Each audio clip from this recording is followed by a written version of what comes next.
Imagine you have a virgin, set up, family in life, have youths.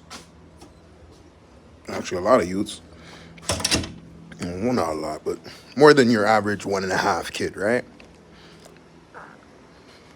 That's your virgin. You don't have no kids, but he had kids, so like as a virgin, certain things you can go out and do he can't do. Certain things he can go out and do you can't do. You know what I mean?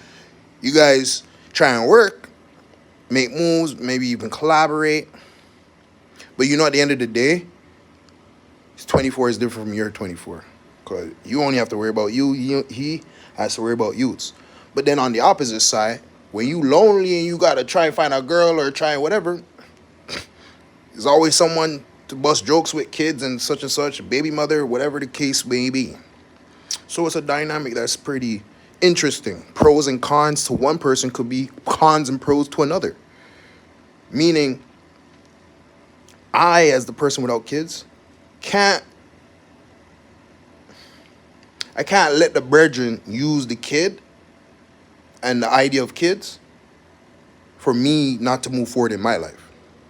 Or we're supposed to do something. Oh, I can't do it because the kids, and then I'm ass out. But if I had kids, right? If I had kids too, you would be frigging up my kids. You would be frigging up the food that I'm supposed to do for them because you have food to put in your kids' mouth, right? So a lot of people contextualize the fact that they have kids means they can screw over other people, but it's like, I don't mean to swear, but it enrages me because you literally are just being selfish for your tribe because you don't think I'm a part of your tribe. But if I had my tribe, then that would allow me to be selfish like you against you for my tribe, right? The excuses people make. So it's like, I didn't tell you to have kids. I didn't tell you to like have to be responsible. So you can't be jealous of the exploits I'm able to make because I don't have those responsibilities. And you should not then expect, because I don't have those responsibilities, I should immediately be spending my time into our exploits or our collaborations more so than you. Because your excuses, you have kids, you could be busy, that. But I have not even kids, meaning I got to get to the level of even having kids. So if we think about it, you're still ahead. How could you look and be jealous and now backbite and move in a way where it's frigging me up because you don't want to be frigged up? I get it, like, you know what I mean? Like, it can make sense. It's not really nothing deep. It's like, if it's between you or me, I'm choosing me. So I guess you're choosing you. But I was chilling. I wasn't trying to like work with you. You was trying to work with me. You was like, yo, let's collab. Yo, I see what you're on, fam. Like, I see what you're doing, fam. I'm trying to get on that, fam. I'm trying to be on that, right? So you, in a sense, distracted me from me being on whatever. It attracted you to come and say, yo, fam, let's work together. Right? You saw me on my path doing me. And you gave me the inference that you're about to jump on my wave. You're about to jump and be on my wave. But you don't have the wave I have. You have kids. I don't have kids. I could just be on my wave. But look, opportunists. You have so much mouths to feed, you become an opportunist, right? You can't humble yourself and humble your youths to be like, look, we don't have that. This is our lifestyle. If daddy works this way, then we can get that. Meaning, if daddy works this way, he can't take you guys to this and take you guys to that and be busy with that and be an actual involved daddy. Because daddy's now collaborating with other men trying to make money. But you're collaborating with other men, but you still want to be perfect daddy. But then you're frigging up the collaboration with the men that are actually trying to do it without a whole bar. Right? That's what you did. You don't notice that because you don't know that kind of life because you've been high youths. But a man like me who sacrificed that, who pushes and understands building up a company or business or any type of endeavor, roots all the way. Don't give up. Don't quit after 6 months, after 3 months, after a year, after 2 years. No, I go until I reap rewards or until I realize this is a dead horse. And we got to stop beating it. So it's like, how could you be jealous? To the point where you, like, because it's only jealousy. You could not be like, oh, this is not worthy of my time. Because it's clearly worthy of the time. But it's like, you look and you be like, no, I'm jealous. I can't do in my 2-4 like you. So you know what? I'm a frig up what I was expecting to reap a reward of partnering with someone who has a 2-4 like you. I don't know if you get that. But it's like I can't do what you do in your 2-4, so I'm partnering with you to get the benefits of who you are, like someone who could do what you do in your 2-4. But you expect just because we're collaborating, I'm supposed to change what I do for my 2-4 to for you? Like instead of doing my regular 2-4, now I'm gonna do a 2-3 or a 2-2 or a 2-0 or 18-19, 1-8, 1-9, whatever. Less amount of hours towards the things I'm doing because of a collaboration we're on. But you're not doing the same. You're not doing the same. You're not doing the same. You think you're doing the same because you're talking on subjects that seem like, oh, I'm focused on the collaboration. But the actual collaboration, think about the actual collaboration we're supposed to be doing. What have you done to push that a step further? Have you conceptualized the things we did and put that into the next step? No. I've been doing everything from I've been pushing this project. I'm tired of that. Because that takes a lot of energy to push vision. People are losers in life because first thing, having vision takes energy. The next part, pushing vision, oh my gosh. Like being a visionary is already hard enough because you have to think about something that you're not already seeing and have to see it vividly to care about and be inspired to want to like share it with someone else. But let's say you actually get to that stage and you're sharing it with someone else.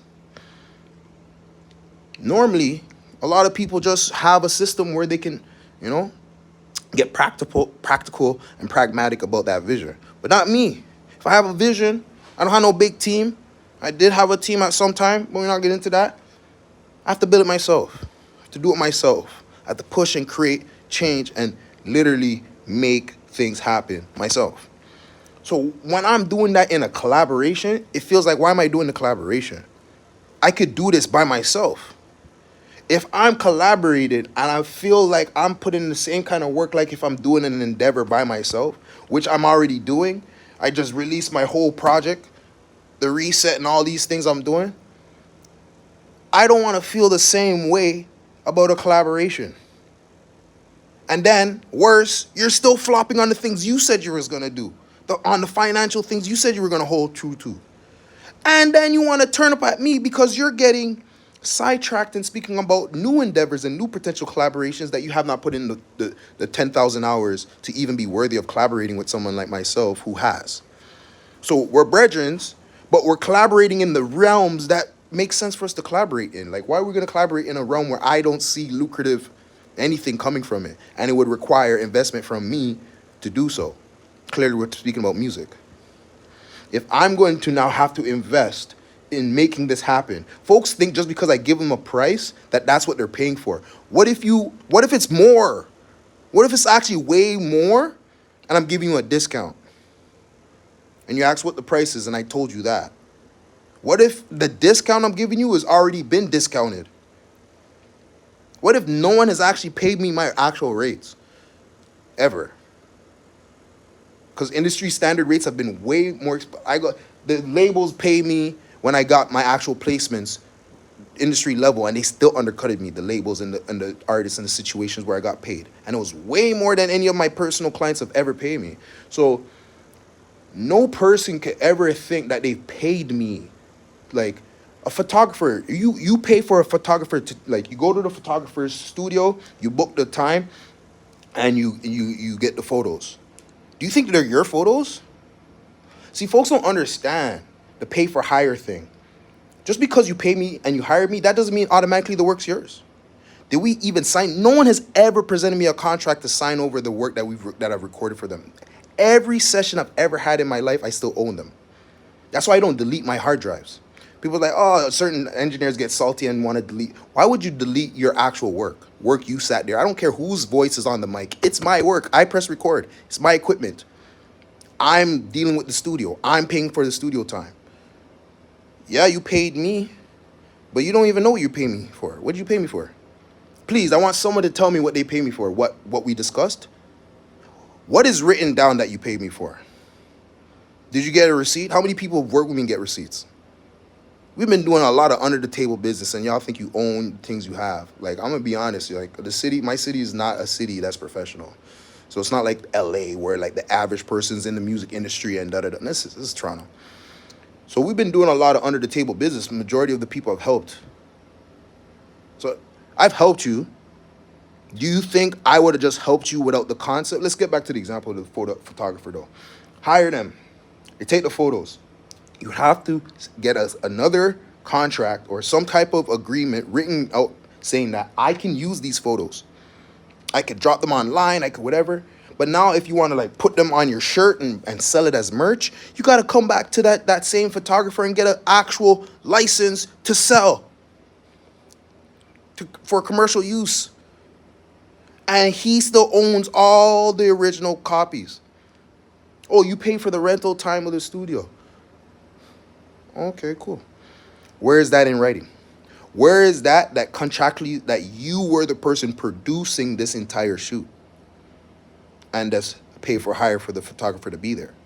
Because right now, anything that's created in this space is not owned by me. I'm not paying for this space. I'm hired. There's contract. There's a written agreement. I signed it before I started working here. So anything I technically create in this space technically doesn't even belong to me. That's why I have my laptop. When I'm creating, I create on my laptop. When I work for them, I work for them. But folks don't even understand that. They don't understand the amount of overhead to truly own your music. Do you own the studio? Do you own the engineer? As in, are you paying? Is there some paperwork ownership for you to say, this is my engineer? Or not just an engineer I'm hiring for the day. This is actually like signed to me engineer. Anything he creates is actually I'm creating because he's just signed to me. And he's using my production studio and whatever. If he goes off and works in another space, that has nothing to do with me. But if he's working in my space, I signed his hands and I signed my space, or I own the space, so everything created is mine. If that's not how you're doing your music, you can't hit up a person like me, say, yo, we're booking time, or yo, what's your prices, and think that you're actually paying for the stuff. Unless I quoted you the cost to build a studio in the price, then there's no way you're thinking you really like, I don't know. I just wish people knew laws. It's not like I'm not saying this in some way where it's like, haha, you guys own nothing. I own all your music. I'm gonna do this and your lives are ruined. No, I'm not saying it that way. Obviously, everybody's giving everybody freedom to go release their stuff. I've never ever contractually tried to say, oh no, you just paid for the studio time for me to create the files, but you didn't pay to have ownership of the files, right? I never done that. I've never done that with anyone. But that's the law. Okay, that's just the law. So then think about it. If I charge you what I charge you, I'm not charging you industry rates, but you think no, you don't. We don't have an agreement. I didn't charge you industry rates because you don't own it. I just let you run with it. I let the entire city run with stuff. From time I've been doing that, I'm the godfather of the ends. It's just you guys don't understand the business, so you don't understand what I've been doing. You don't understand when you pay $500 for the beat, it really should have been $5,000 to have a lease. I gave you pay 5 bills and run off and have fun with your beat and do whatever. Some of you guys getting beats even cheaper and sometimes for free. $5,000 is the lease, is the industry industry standard lease. Like, okay, we want to lease this beat. I'm gonna give you a deposit of 5 bands. We're gonna lease the beat because the album's not gonna be done until next year. We can't actually buy the beat, but we need to lease it, and we need you to have some exclusivity too, because we're leasing it, but there needs to be some exclusivity that you don't also send this beat to Jay-Z and send this beat to Busta Rhymes and send this beat. So we're gonna pay you this money so that we have access to go to the studio and record over it, and it will stop you from sending it to 5 other people. Okay. Well, this lease only lasts for 1 year. After 1 year, I'm going to retrieve back the beat. Meaning, if you don't end up using it, it doesn't make it for the album, no harm. I got my $5,000, held it off for a year, but now it's back in the placement bin for another artist to use. Meaning, there's even leases that, okay, you drop it, you release it, it didn't really blow up, it didn't do well, The label doesn't want to push it. All right, I retrieve my beat. It was only a lease for 1 year. I'm gonna sell it to someone else. That's really how it evolved. But at least started not because we're leasing the beat and then like I'm gonna also sell it again. No, it's we really don't know, and the label's not trying to hemorrhage, especially when beats were 20 grand, 100 grand, 50. Like beats were not cheap like now. Beats was like $500,000 you're spending for a Dr. Dre beat. Like for top niggas beats, you're spending grips. For the little producer, you're still spending grips, but not Dr. Dre level, Timbo level grips, but you're still spending 20 grand. 10 grand is a cheap beat, bro. 10 grand is a cheap beat. It's a little tinky donk donk honk donk beat, bro. If you think you're owning the beat for 10 grand, that's what it would have been. A tonky tonk FL made beat. Because FL back then was not industry standard. Anyways, the whole point I'm saying is, so you're spending 5 bands for the lease. And I've already worked with folk who pay me that kind of thing. So now let's revert back to the conversation of the indie game. You guys can't pay me 5 bands for the lease. You want $500 for exclusive. That makes no sense. That makes no sense. I get it. Streaming is not generating money, but that's not my fault that you guys don't want to burn CDs and sell them for $10 each or like build a website. And that's not my fault that the actual like hand to food to market or whatever the terminology is has been messed up. The services I provide is an expensive service. And if I give up Bredin a discount, they have to take it as a discount, even if in their brain they don't think it's a discount because somewhere else people are charging this and people are charging that. I know the work I put in, and especially if I'm a Bredin, I might put in 5 and 10, 20 times the value of my regular price.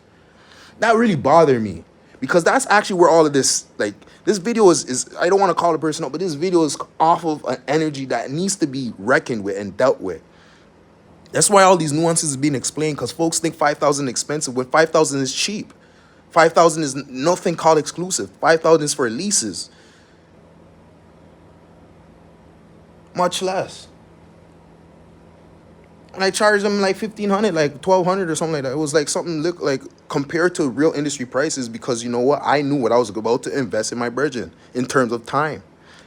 And people don't, like, I could open folders of things I've mixed on where there's like 27 versions. The client only got version one, like only got one version. Those 27 versions were me listening back and doing a car test, doing an AirPods test, doing that test, doing this test, and be like, too much highs at this part of the song, too much this, and getting anal about something that they're not even gonna hear. So I don't even put 20. I don't want them to see version 1.27. No, I changed that and just put master 0.1, right? Because those are mixed versions, so the final master will still just be master 1.0.